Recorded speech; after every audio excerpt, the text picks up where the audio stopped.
तो भाई आज हम करेंगे आईसीएसई 2024 के करंट एंड इलेक्ट्रिसिटी चैप्टर का फिजिक्स का क्वेश्चन, जिसमें हमें एक करंट सेल दे रखा है, जिसमें हमें 4 वोल्ट का इसमें 4 वोल्टेज पास हो रही है और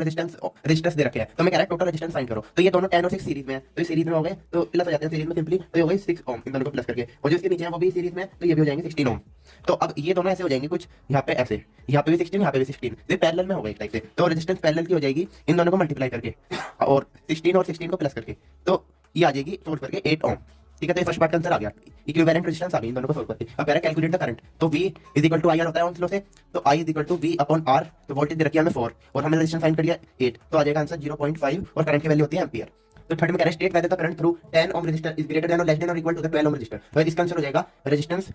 through 10 ohm equal to the resistance through